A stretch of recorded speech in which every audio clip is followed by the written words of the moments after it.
So we are going to do a countdown, I think, if I can get it. This is where I need one of y'all on the back end with me. But I don't have none of y'all on the back end with me. So I got to figure it out on my own. Okay. And I think I can. All right, so we're going to get ready to get started.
Hello, everyone. Welcome to the Compass Project. I am Chantel Evans, the founder and the president of Unique Blessings Nonprofit Organization, and we have our youth online tonight with us. Tonight's topic, we will be talking about transitioning for a better me. We will be discussing healthy relationships versus unhealthy relationships and the difficulties when it comes to transitioning. We can start off by having all the youth introduce yourself. Can everyone hear me? This has been a nodding night. Everybody just keep on nodding. All right, so we can start from Watiana, and if y'all can see the screen, we can just go on down the line. Thank everybody. I let everybody in. So, Watiana, you want to start by introduction? Yeah. Hey, my name is Watiana. I am the youth mentor and the youth assistant for this Chantel Evans. And I am 18 years old. I'm here to serve y'all. I'm not going to save you. I can help you as much as I can. Yeah. Lord have mercy. Miss Moray? Hello, my name is Marie. That's it. That's it. Okay. Miss Alicia? I'm 12.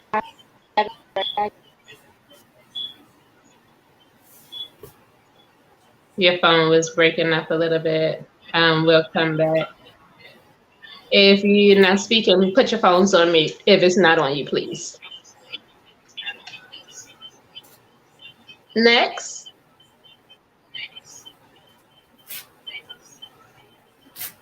I'm going to call you out, Tayana.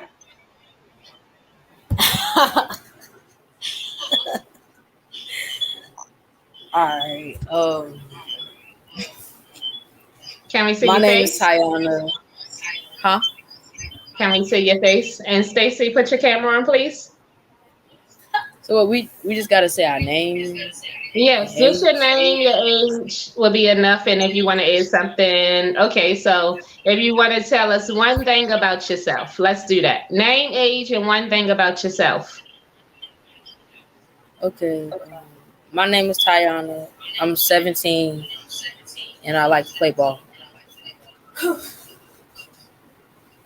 Thank you.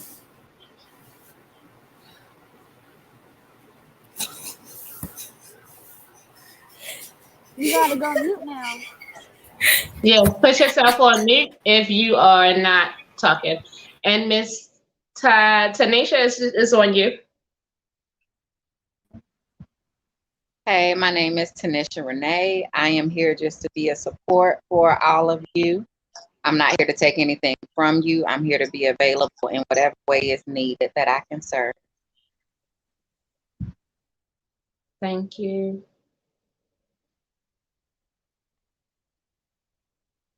Miss Stacy?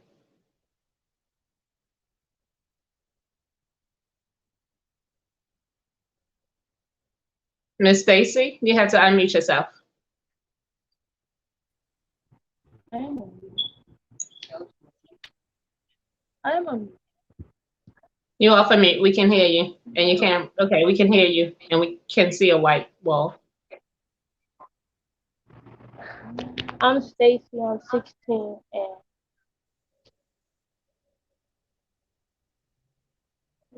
Tell us one thing about yourself, Stacy, that you want the world to know.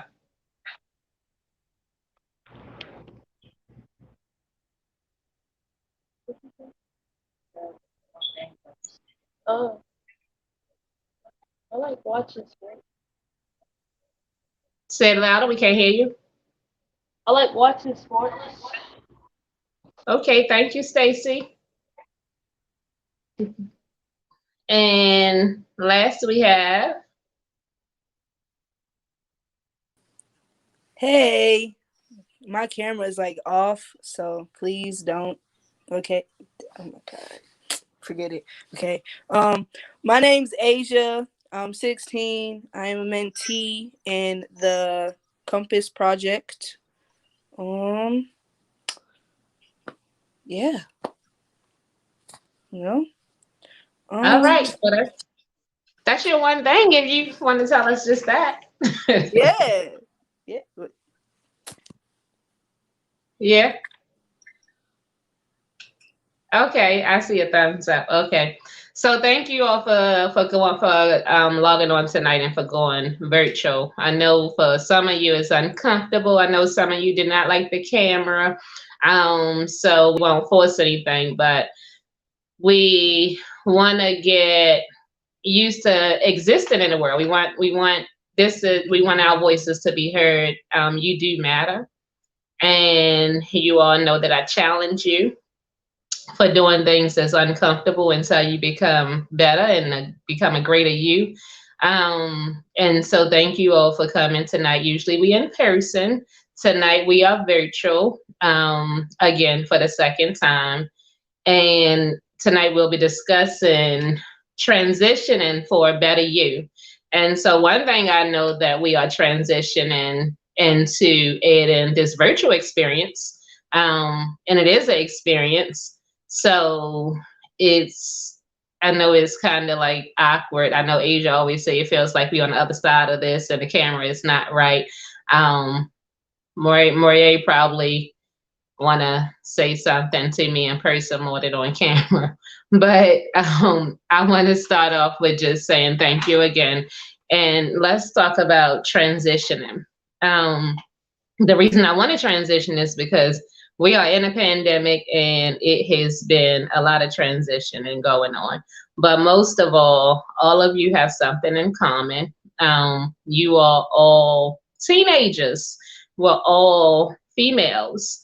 And when you are a teen, we do a lot of transition and transformation to become a better you. And sometimes we need help and assistance with that, which is why we have Miss Tanisha here. And most of you, except I think one, did get a chance to sit with her, and we all enjoyed her. And so I want us to start off by talking about one thing in transitioning that, let's talk about what was uncomfortable for us. I know Asia is in a different place, but I'll pick up my own self and tell my own story and then leave room for you all to do the same. So for me, I'm not a teen, but one thing that happened to me when I was a teen is I became a mom. I became a teen mom. And in me becoming a teen mom, I had to make some decisions and choices and how to be a better mother. And I actually too share my life with a little baby. And moving forward past that, being a teen mom, I transitioned into North Carolina from Baltimore, Maryland. And I met you all. And so I have a passion for youth. I work with youth because I do understand a lot of things that you go through. And so for me, one of the biggest difficult things in transitioning was me becoming a teen mother, and building that relationship with the world and not being embarrassed and knowing that I can go forward and still be a productive citizen in society. So that was a big transitioning point for me. So we're gonna go down the line and just talk about, like I said, what is one of the biggest difficult transitions you had to make, and we can continue to go down the line, starting with Watiana. My biggest transformation I had to make was thinking about myself before I thought about everybody else. That's why if I get accepted to this program, I'm gonna take it and I'm gonna take advantage of it. And That what was my program is biggest that? transformation. The Harvest Center, where we gonna be on Saturday. Okay, so we'll talk about what that program is and what that means to you. So for you, Watiana, is transitioning and choosing yourself over other people. Is that safe to say? Yes, ma'am. Okay. Next.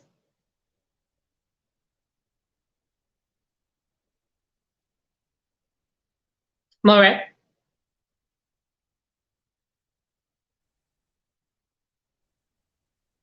I don't know just yet. I gotta think about it. Okay, we're gonna come back to you. Miss Alicia, can you tell us about one of the biggest transitions that you had to make recently or ever that's difficult for you? I think my biggest transitions was probably um, learning that I don't need a lot of people to be with me. Like, I don't need as many friends as I wanted. That's a good one. That's good. Tayana.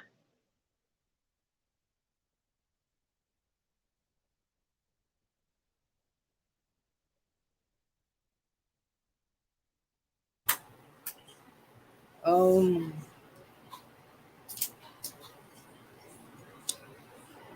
like, can it involve family or no? Whatever you want.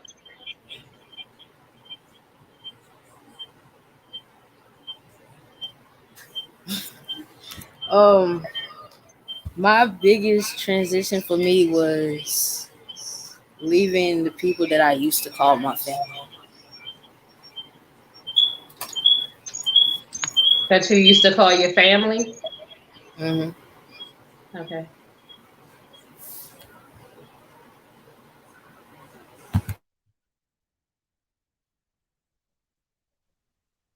Can everyone hear me? Yes. I have two transitions. I became a teenage mother as well. And the transition for that was figuring out how to function so that when I became comfortable in my role as a mother, I wasn't still viewed as a child. Like, I transitioned into adulthood before I was formally of adult age. The other transition that I had to make is outside of being comfortable raising my own children and having conversations with my own children, learning how to have conversations with you all as well, because I think that is a need. So those are the two transitions. Thank you.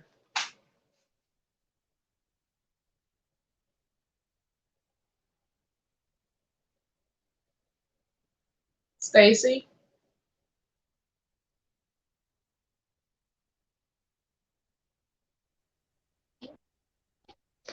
Sorry. Oh,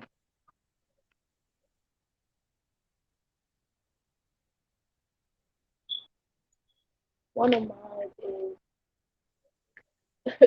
you don't really need a lot of people in your life to, do good.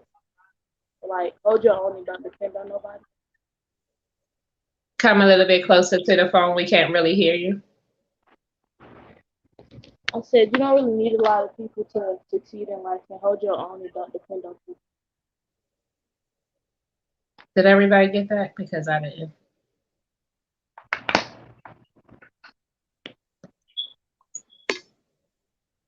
Yeah, y'all did. I didn't really understand.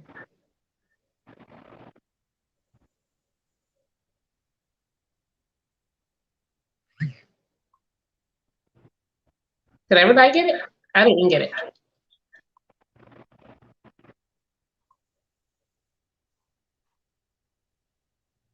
No, nobody's talking to me.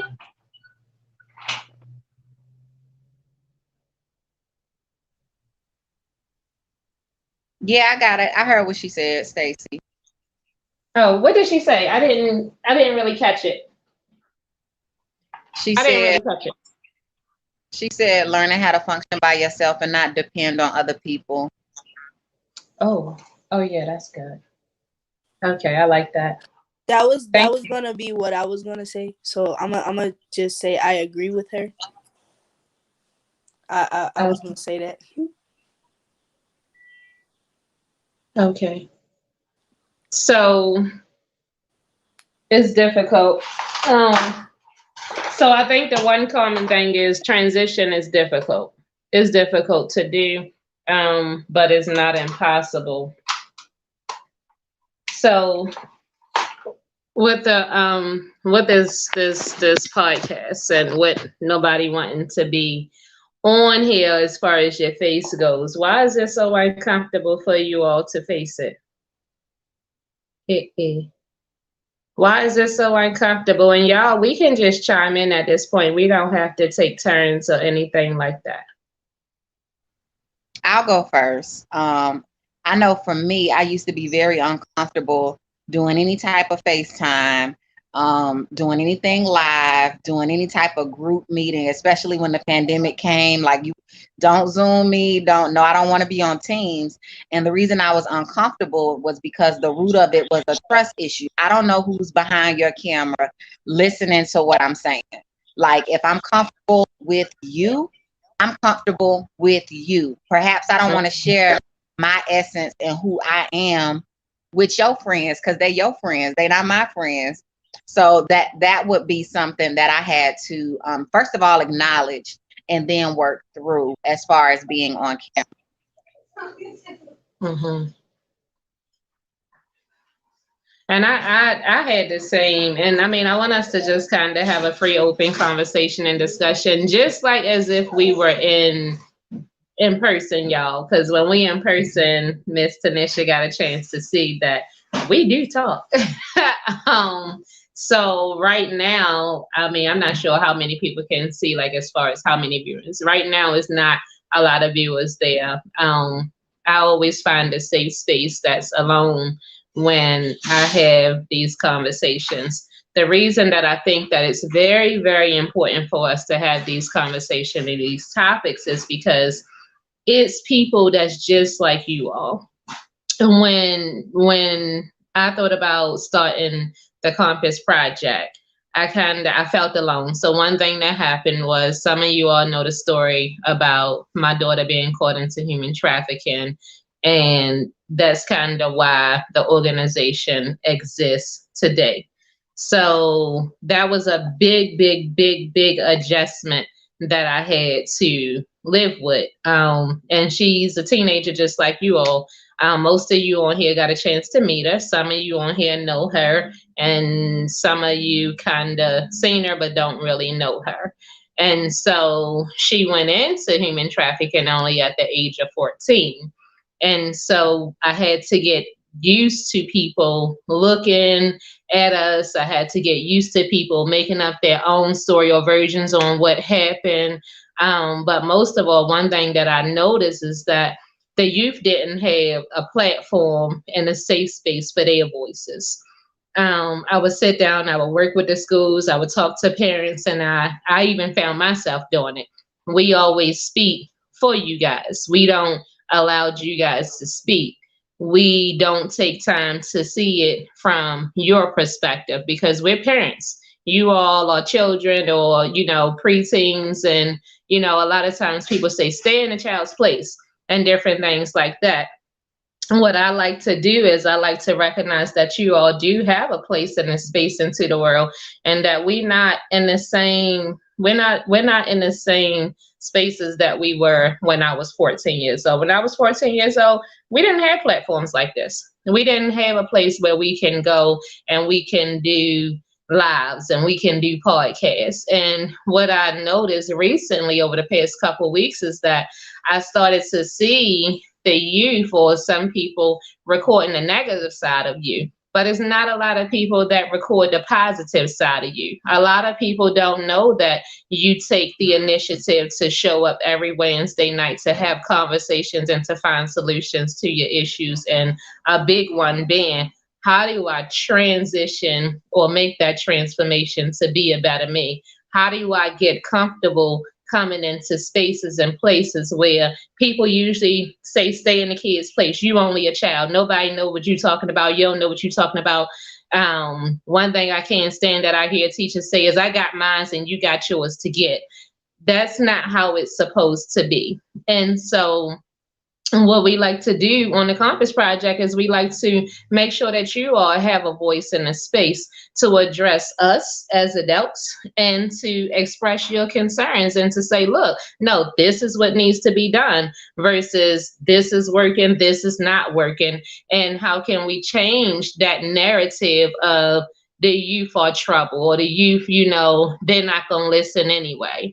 And so one thing that we have to really learn how to do is to get comfortable with being uncomfortable, because in order to grow, it's very uncomfortable when you're growing and you don't know what's on the other side. And I definitely do understand, and some of us do understand, that your voice do matter. We should be creating spaces where we can hear your side of the story. We should be taking into account what you want to see and things that we need to do. And so I want to talk about what we can do to make transitioning or transition. Sorry, y'all. I want to talk about what we can do to make transitioning more comfortable. What do we need to do in a society to say, no, we have positive youth. We have youth that have perspective. So let's talk about that. Anybody can go. It doesn't matter. What can we do as a community to support you all so that you are comfortable enough to get on here and we don't just look at you all on the news in a school having a brawl? Like, what do it come from? Where did it come from? How can we help? Because we only see the negative side. We only see that they need to be suspended. They need to be policed. Like, what is it that we need to do in leadership or in parental authority that can make you better and more comfortable when you're doing transition and coping with these things? What do we need to do? Anybody can go.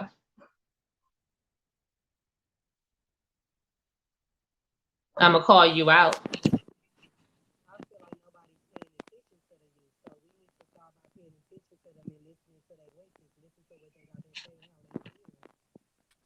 YT, we can't hear your voice. I can see you off of mute.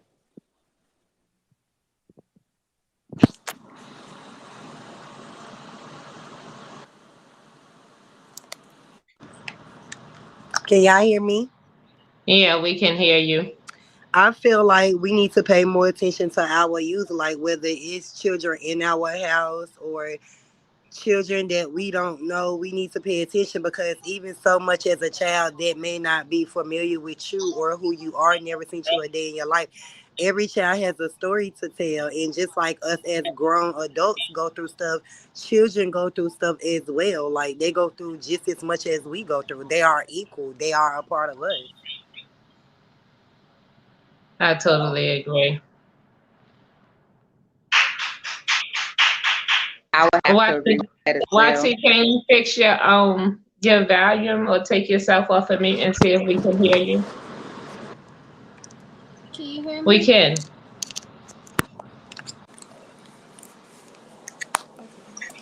Okay, were you trying to say something earlier? Oh no, I was trying to clap. Okay, so the question Preach. that was posed is what can we do as a community to make it to find more solutions during your transition and during transition and stage when you're a youth? And so Asia, we're gonna start with you.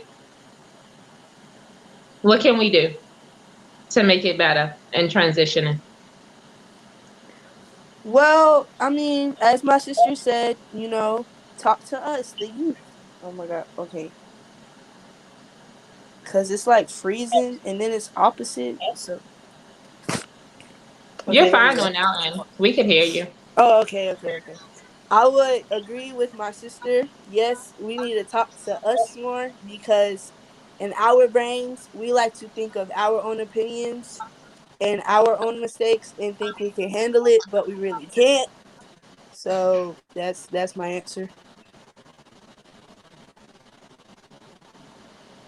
Okay, Tayana, what do you think that we in leadership or in adult position can do to be a more supportive youth when they're in the transition and stages that we're not doing now? Can you say that one more time? What do you think that we need to do to be more of a support to the youth when y'all are transitioning? And transitioning could mean, let me kind of go into what that could mean. Transitioning could mean I just lost something or someone. I just had a bad breakup, whether it's a friendship or, as we talked about last week, these boyfriends and girlfriend situations. I ain't gonna go into what we talked about because we was pretty deep last week.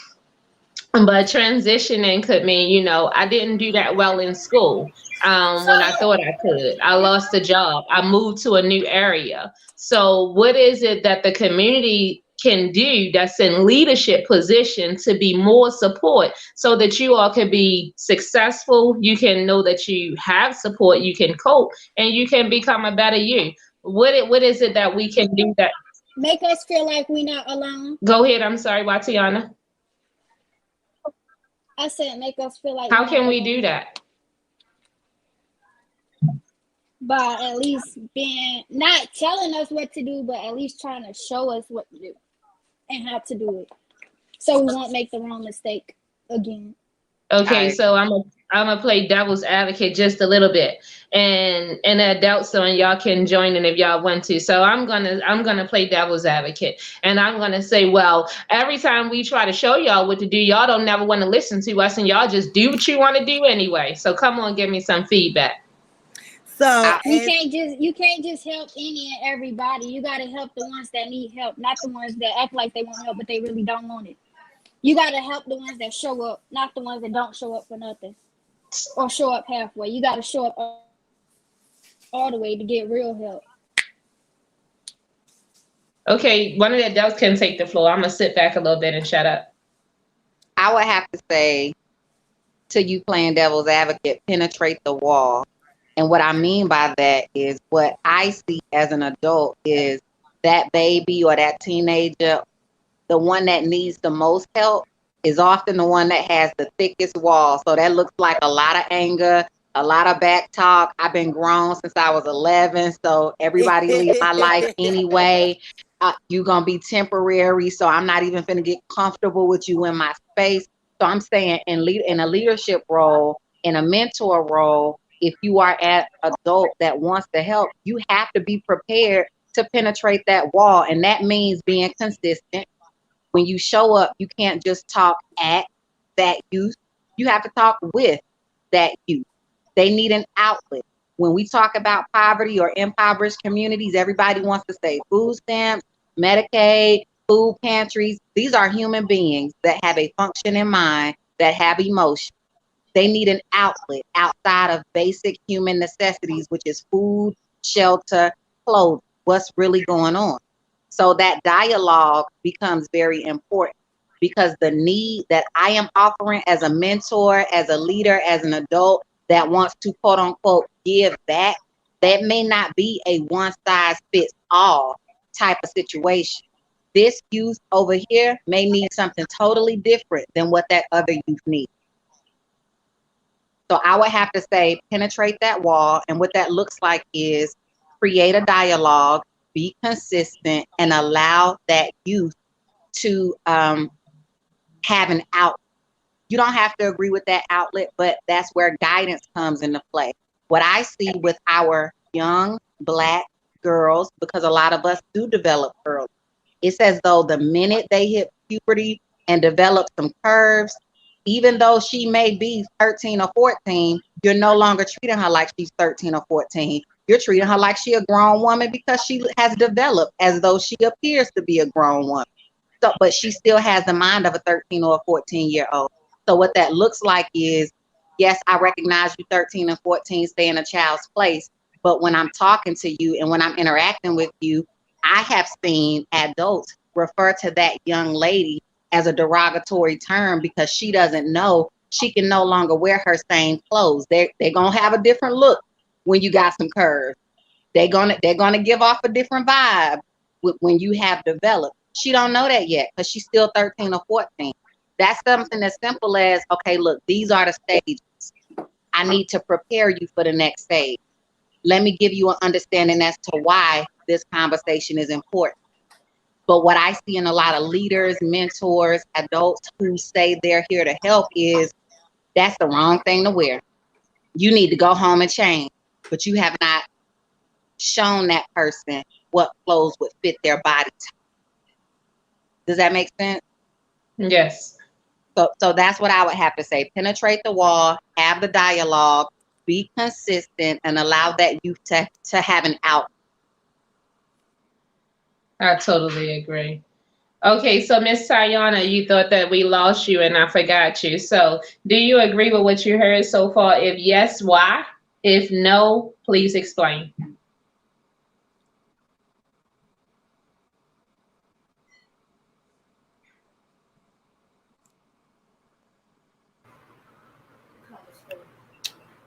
I really don't understand the question. You don't understand? Nah, I don't Okay, understand. so let me ask you again. What is it that you think that the community or leadership or your mentors or your parents can do to better support the transitioning to make a better you that we are not doing now?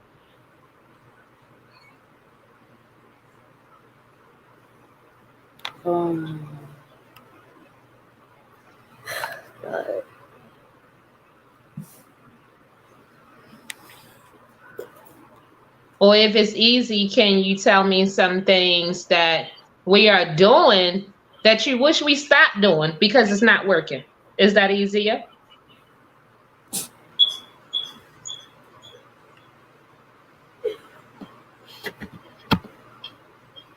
I really don't have no comment. Sorry. Huh? I don't have no comment.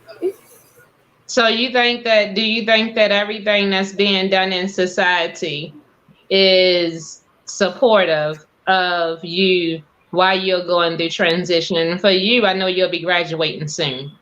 You'll be graduating soon and you'll be walking into a new world, and soon you'll be 18 years old. Are you prepared for what being 18 years old look like in society? Really, I am. And why do you think you're prepared?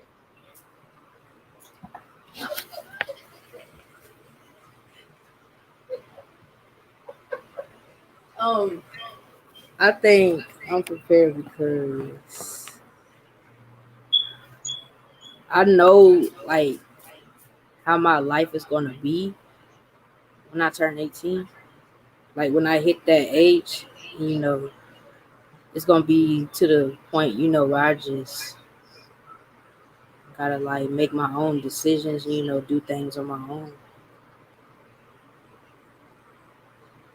And do you have the necessary tools and support to make your own decisions and do things on your own? You said, do I have support in the tools to do things on my own?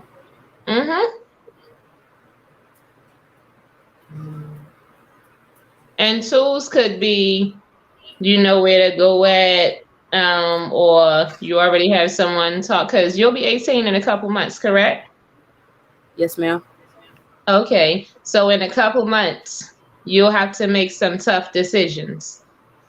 What is one of the first things that you already have goals written down as far as what that looks like?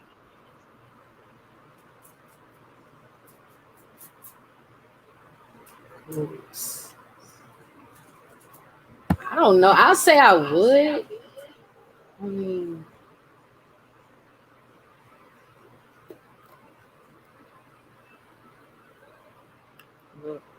it's not funny, bro. I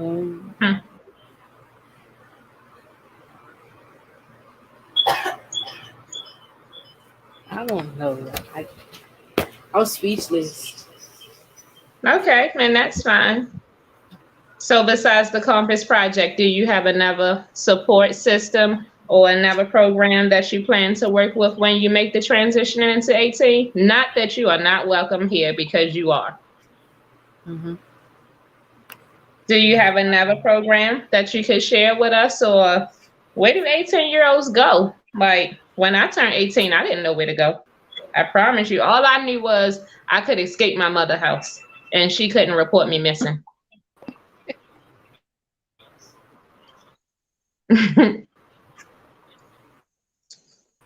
Where you going at 18? Are you staying home? At this point, I don't know any programs at this point. So are you moving into, do you have keys to move into your own place?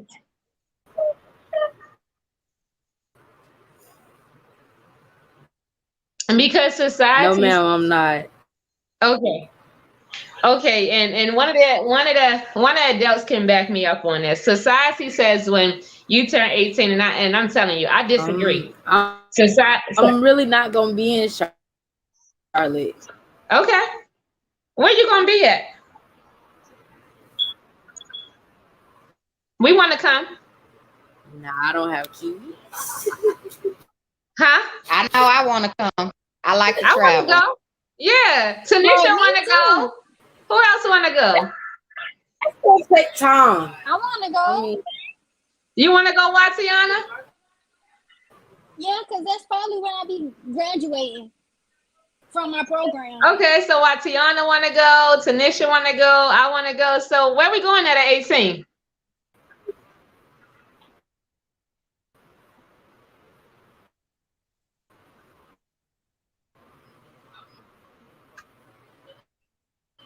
Tiana?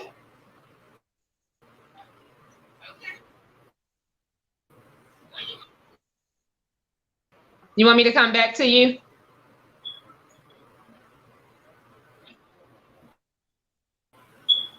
Oh, good. Tiana? I know I gotta do some things first. I know I gotta get some things done first. Oh my God. Oh Lord. We can hear you calling God and the Lord. That's exactly who you're gonna need to call when you turn 18 years old. Because it's tough out here when you turn 18.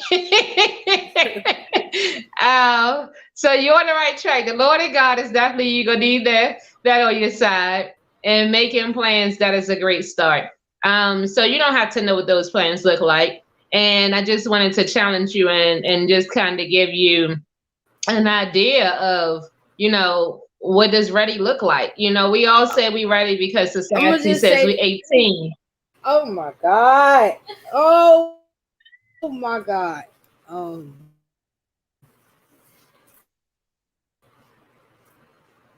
mean, I know I'm gonna have to get some things done first, but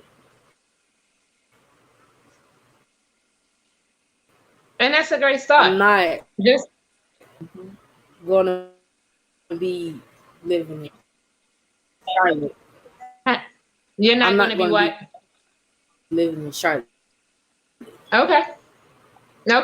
I don't want to be living in Charlotte when you turn 18 either. So let me know where we going, I can provide the car, maybe some gas, and we can start to make a plan. We can get someone else to provide the food, and we can put our resources together.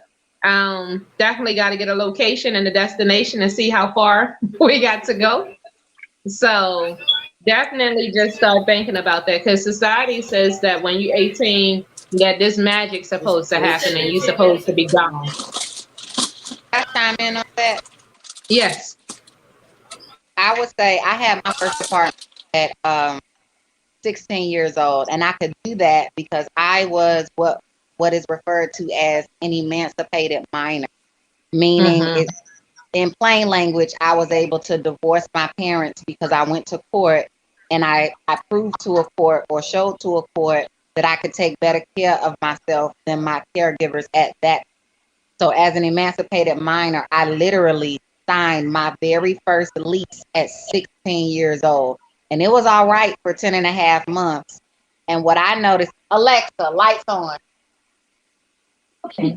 I don't have no Alexa. See y'all. I like it.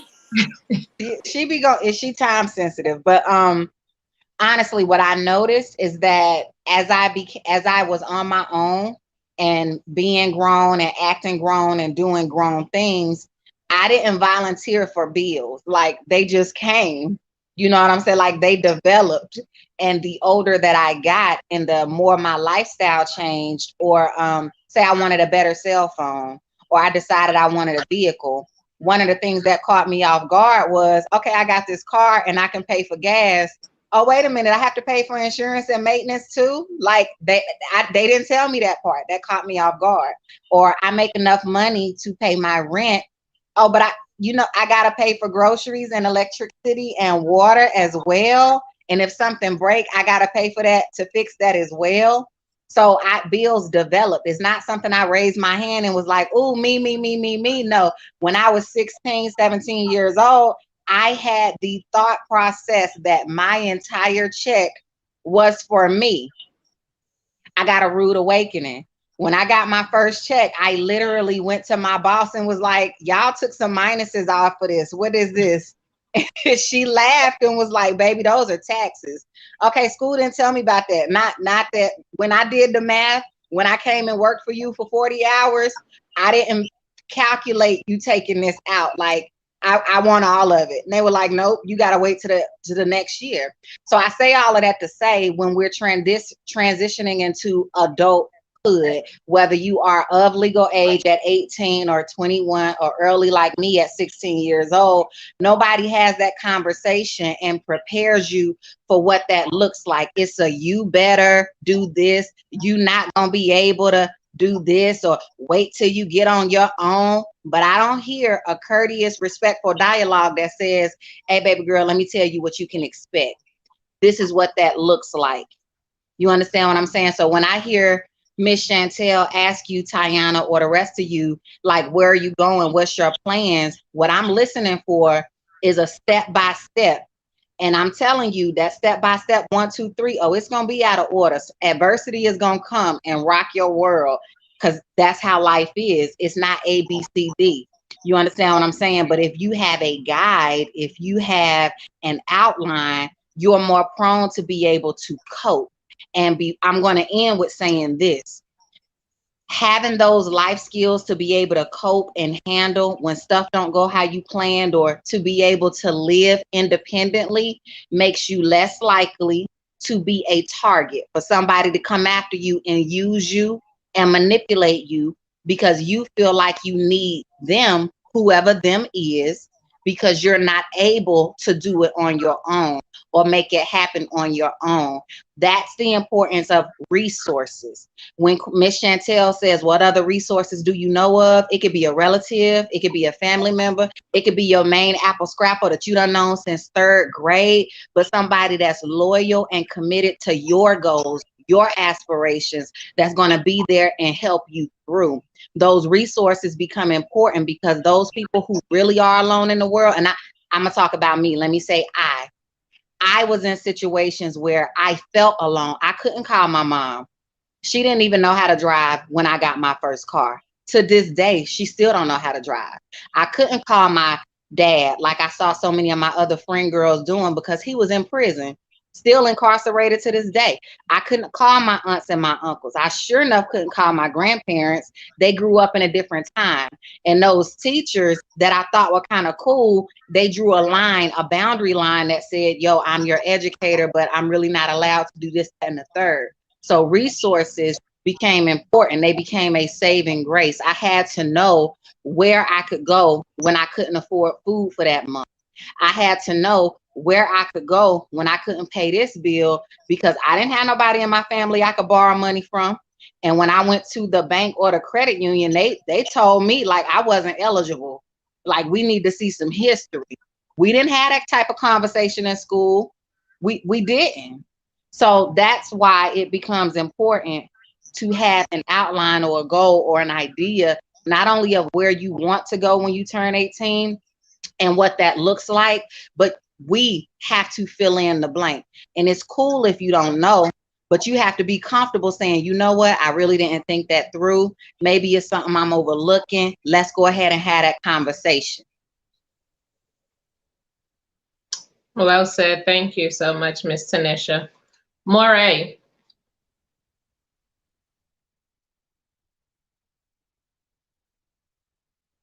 Moray.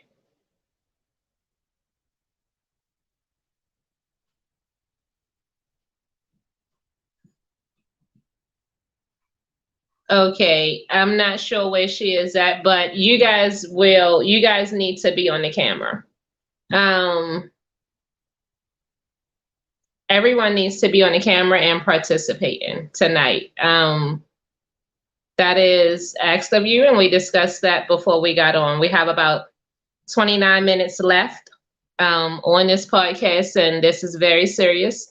I take it very serious, and I need you all to take it very seriously as well. As far as the Compass Project, you all know that you are required to participate. And if you don't want to participate, you have that right as well. But you need to be on the camera and you need to be participating. If you're not going to participate, you can log off and we'll discuss it off of the podcast. Again, I'm not sure where Marie went at, but I will speak with her off of the podcast. Stacy, you've been quiet. Stacy, what does transitioning look like for you? You will be not 18, you'll be 17 soon. And you should be getting ready to come into the workforce development and things of that nature. I'm not sure if workforce is one of the things that you're talking about, but what does transitioning look like for you? And do you have a goal plan in place for your transitioning when you turn 18 years old? Can y'all hear me?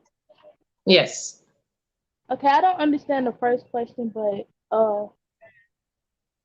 yes, I do have a goal for my transitioning, like, but I want to wait. I don't want to move too fast and ahead of myself. I like that. So do you think that the community is doing what they need to do so that you can transition when you turn 18? Or do you think we need to do things better? For the most part, yeah. Yes, what?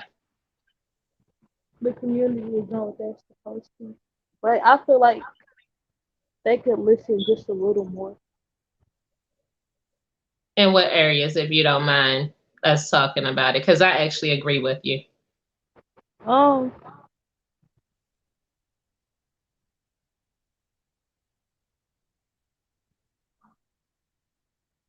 I don't know. I would say just a little bit in every area, like serious stuff, like personal stuff.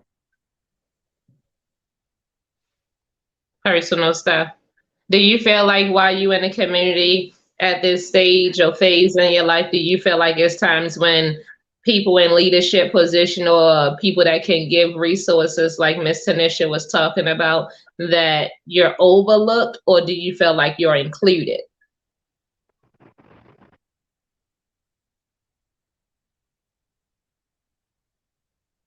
And I know these are some uncomfortable questions.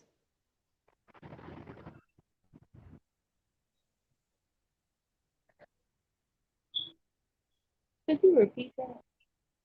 Do you feel like in the community, as it relates to resources and different support that you need, people that's in leadership or people that's in position that could help, do you feel like they include you when the help come, or do you feel like that you're overlooked?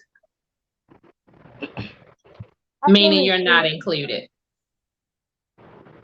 Included. You feel included? Yes. Okay. That's good. Miss Alicia.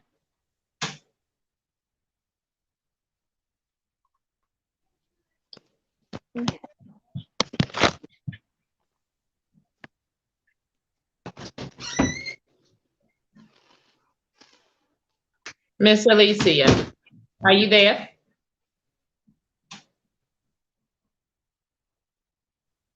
Yes. Let's see. Okay. I'm gonna ask you tonight, and I know that you are fairly new. This your first night with us. So I'm gonna ask you tonight, as being the youngest in charge on here and 12 years old. At 12 years old, you're about to go into 13 years old. And there's a lot of things happening when we are 12, when we are getting ready to turn 13. Do you feel like that the community is doing what they need to help you get to that 13-year-old mark and transitioning, or do you feel like it's things that we should do better? For the most part, I think that the community is doing well, but at the same time, 13 people just assume I'm doing it because I'm hitting puberty. Like when I do something, they assume it's because my body's changing or my hormones are changing. So I think that people could just understand me more, and instead of just jumping right to something, they could ask me instead. Thank you. That was very well said. I like that. So you think that we should pretty much ask questions before we make assumptions? Because I know a lot of people would say, even when I was turning 13, and I'm sure everyone on here that turned 13, that is a big thing that we do. We start to assume, our parents start to assume you're just doing this because you're 13 and you think that, you know it all, you think you grown. So, and it was really no questions asked of me when I turned 13. I'm not sure if anyone got questions asked when they were transitioning from 12 to 13 years old, which can be sometimes a challenging time. And so was anyone on here asked questions when they were going into 13? And what was your experience like from going from a preteen to a teen? Was that challenging? For me, it was. I was asked questions. I developed very early. So I was asked questions from people who shouldn't really have been asking me questions. And I certainly, with my teenagers, when they hit 13, 14, 15, and one of my daughters, when she hit 12, I had a list of questions ready. The same way I talk to y'all, this is just how I talk to my kids. So when I was 13 and developed, because I didn't have that family support and guidance, there were other people in the community. There were older boys, maybe 2-3 years older than me, had a little bit more life experience. They were certainly asking me questions that I wasn't even equipped to answer because I had not developed that level of insight yet. And so what I see as an adult interacting with the youth or at-risk youth or young adults, which is the term I prefer to use, what I see is that when you turn 13 or when you turn 18, there's this expectation that you automatically know. You know what I'm saying? But I'm sitting here like, okay, well, I done spent so much time being a teenager. I done spent so much time being a kid. How you expect me to know how to be an adult at 18? I mean, I want to know. So it's awkward. It's that where did I have that time to transition into adulthood? Because you've been talking at me at 15, 16, 17. Now all of a sudden at 18 or at 13, you want to talk with me like I'm automatically supposed to know.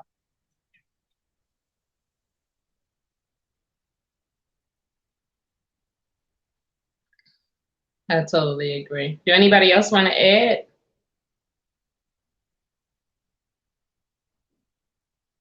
I have a question.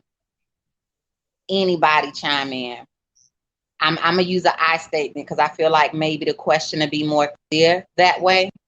So I am an adult and I want to know if I'm not doing something effectively where it's really benefiting you, how do you feel comfortable to express that to me? And if so, how would you say it?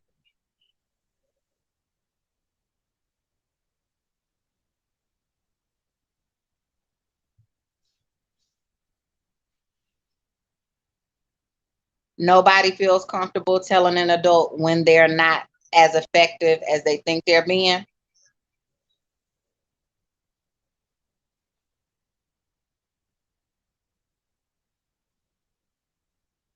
Can we hear me? I can hear you.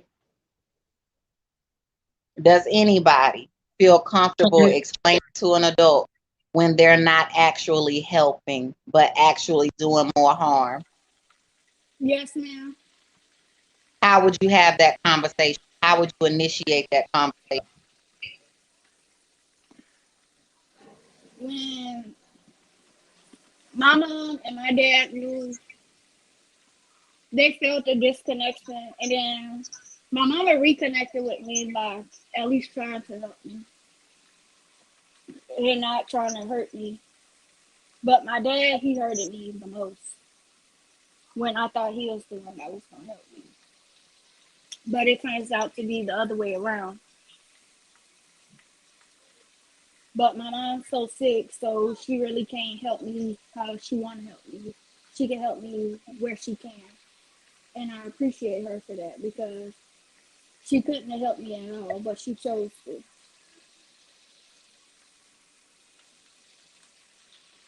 Were you able, or did you feel comfortable going to your father, letting him know, like, hey, I thought you would help me in this way, and that's not what I received? Yes, I just told him that recently. Kudos to you for being comfortable with your voice. Is there anybody else on the call? Maybe it's a guidance counselor, maybe it's a teacher, maybe it's a neighbor. Would you feel comfortable telling them, hey, I know you're trying to help me, but like this the way you probably want to go about it? Or is there some type of fear or intimidation because maybe someone would tell you that, oh, you're being disrespectful? Like, which one is it?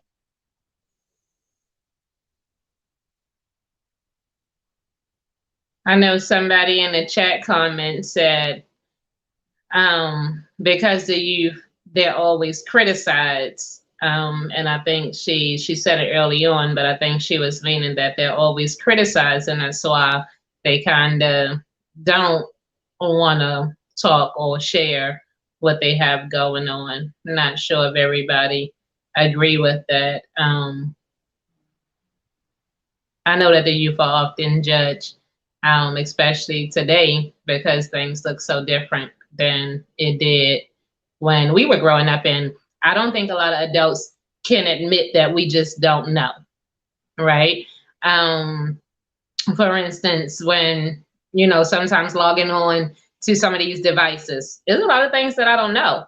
And instead of us saying we don't know how to effectively communicate with the youth, it's just easy for us to point the finger and find fault when we could be finding solutions to a lot of things, or simply coming to you all saying, we don't know, like we're doing tonight, and how can we get better at helping when transitioning is coming, or when you all are transitioning, and having a difficult time in doing that.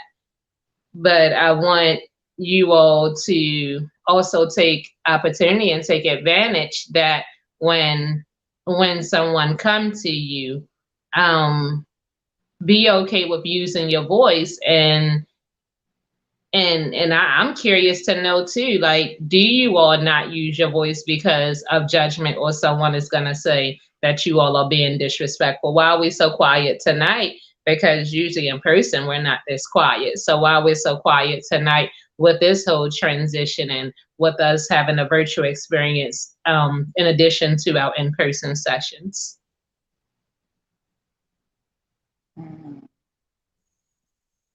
I would agree, because what if I told y'all, the younger ladies that are on the call, what if I told y'all that just because somebody is an adult, it don't mean they know how to adult? Like, what if I told y'all that unfortunately, sometimes you become the tutor and the teacher for somebody who is older than you?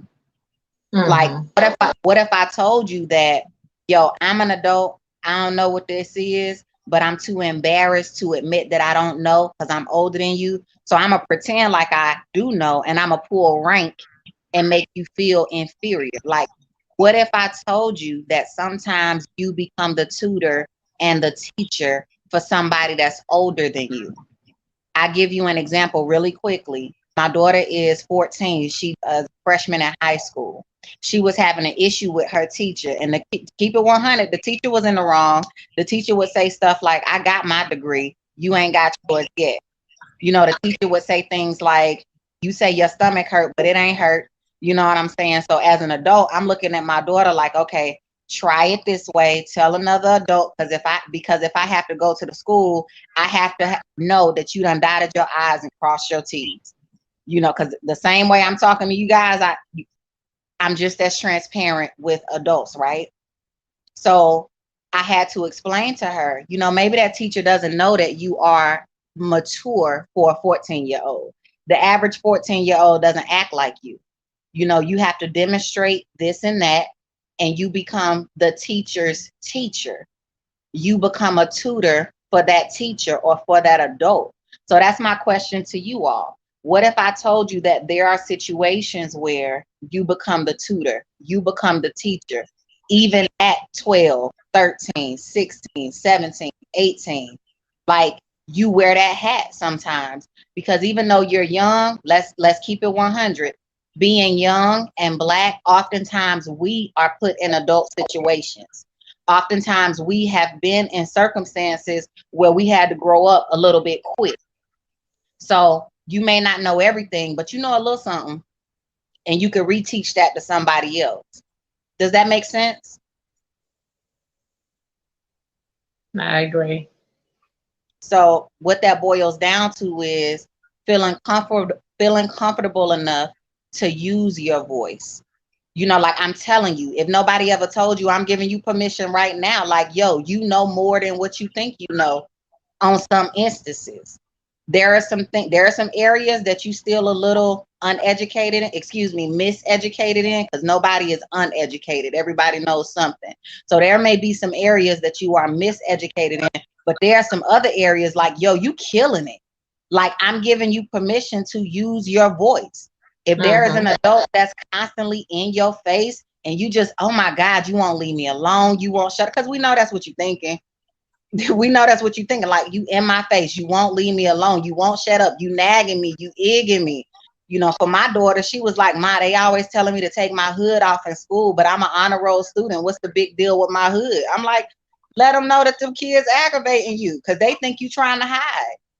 You know, you got to look at the bigger picture. They don't know if you they don't know if it's something in your hood. You know, a lot of kids bring weapons to school. Like, use your voice. It's all about your tone and your approach. I'm giving you that permission because what you don't say, you can't expect somebody to know. If you don't respectfully say to an adult, like, yo, I get what you're saying, but it's kind of frustrating because I got a lot going on at home right now. Like, if you didn't say that out loud, how you expect them to know? That little boy that's bugging you, maybe he think you cute and he don't really know how to talk to a young lady properly because he used to dealing with girls that's for the streets. You know, like, look, I get that you trying to impress me, but like, I don't really function like that. That's not what I'm into. Like, so with all due respect, like, I'm gonna have to ask you to stop. That's how you do that. What you don't say, don't want nobody know. So I'm giving you permission to use your voice. Does that make sense to you all? Cool. Yes, ma'am.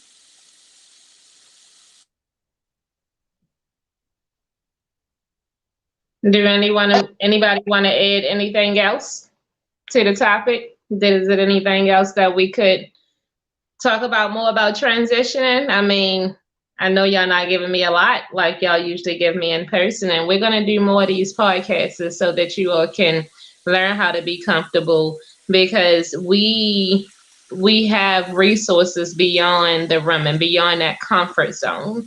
I know it's comfortable when you keep showing up and you see the same faces and things like that, but I never want you all to limit how successful you can be. I never want you all to limit what resources that you can have because we're not comfortable speaking up.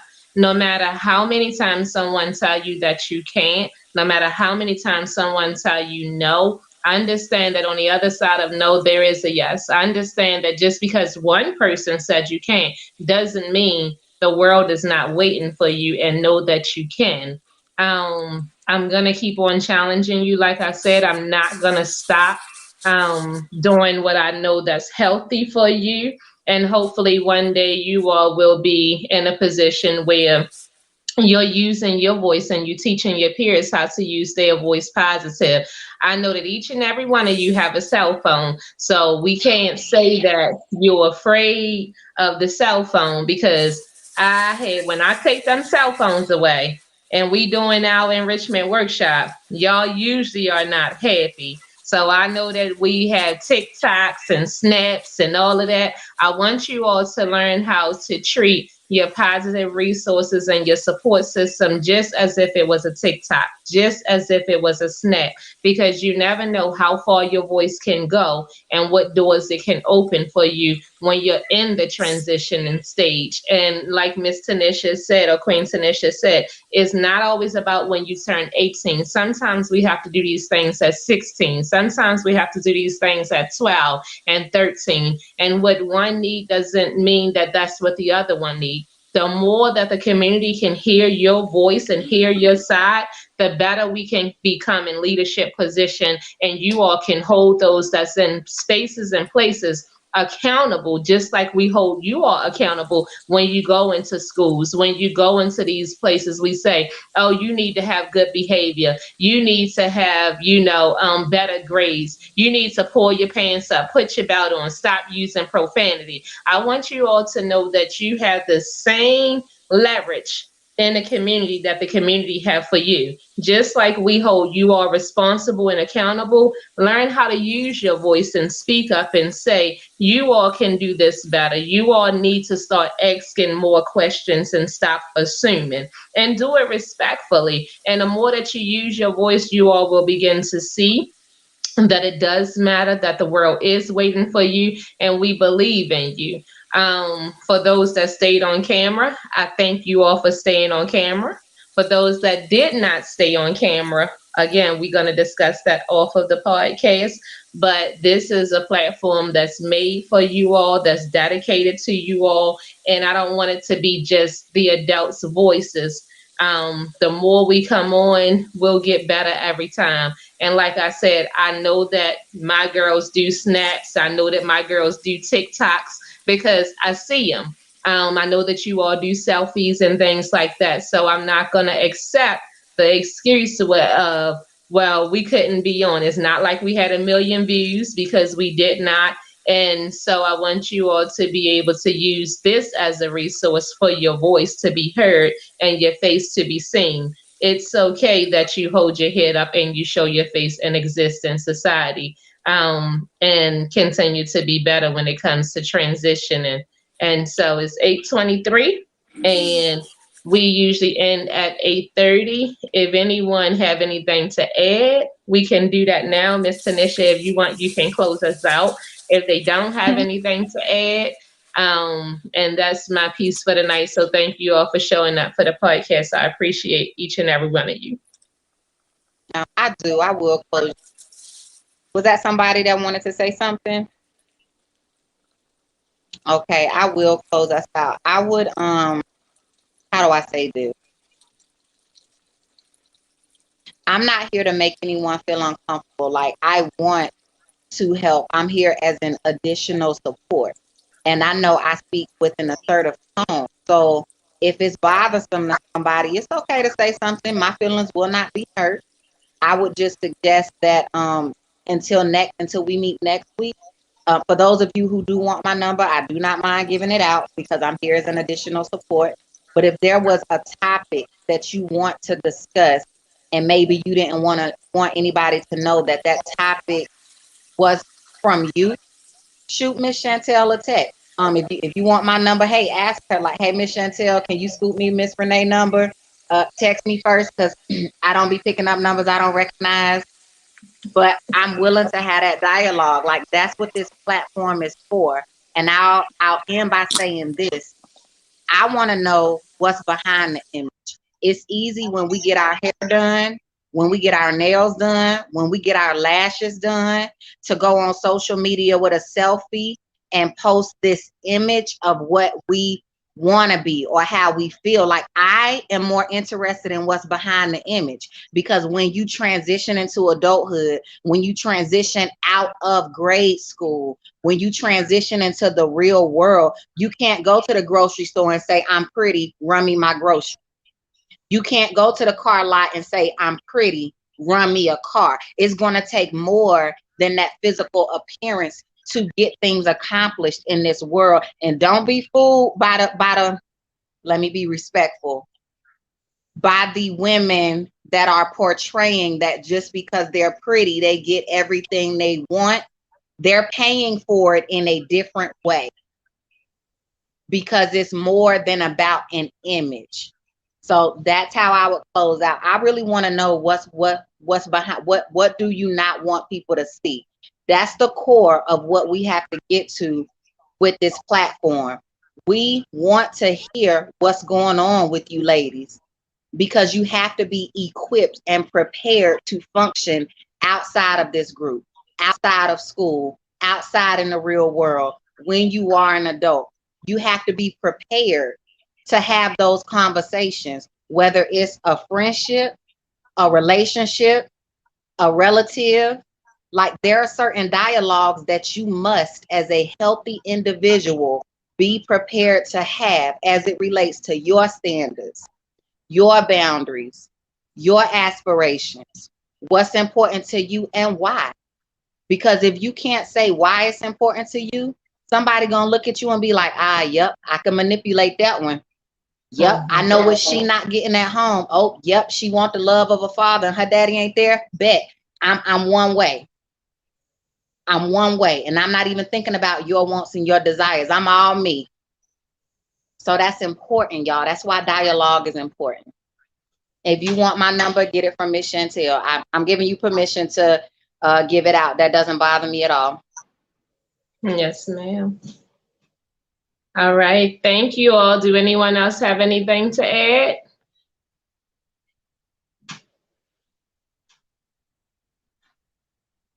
No? No? Don't say the adults not doing their job when y'all ain't talking. Okay. Y'all heard Watiana. Old lady has spoken. All right. Thank you all for coming on to the podcast, the Compass Project podcast and a youth perspective. I hope that you all got something tonight. I hope that you take something away from this. To everyone that will be meeting in person on Saturday, I look forward to seeing you at the Youth Empowerment Summit. It's going to be awesome. It's going to be amazing.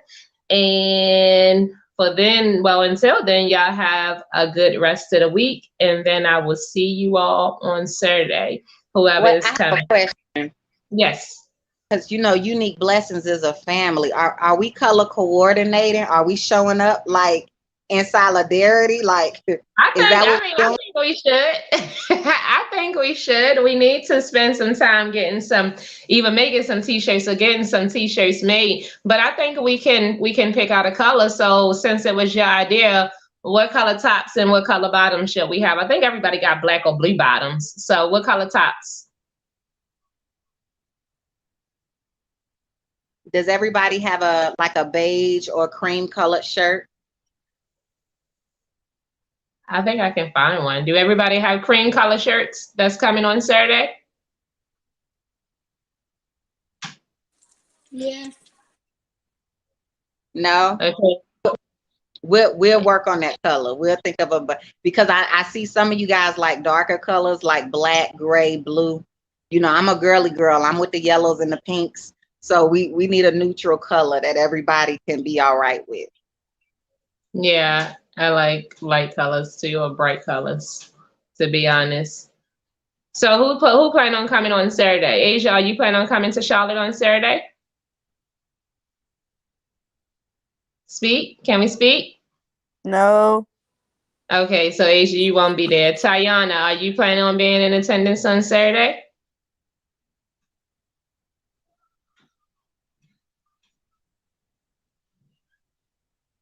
Ty, are you gonna be there on Saturday?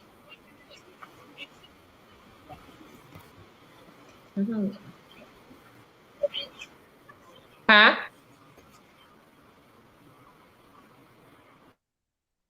I think she is. I mean, I think we have her there. I'm not sure why we're not getting a response. I know why Tiana is registered to go. Stacy, I believe, is registered, and Alicia, she's fairly new. So I did speak with her mother, and I believe that they're gonna try to get out. And Moray, I'm not positive how that looks. So for those that will come, we'll have probably t-shirts or something like that. And then we will, so black or blue bottoms, is it safe to say? Okay, so black or blue bottoms on Saturday, and then we'll give, or get a t-shirt. I think we can connect and we can make that happen, Miss Tanisha. Cool beans. All right. All right. Thank you all. Have a good night, and I will see all I see on Saturday. All right. Later.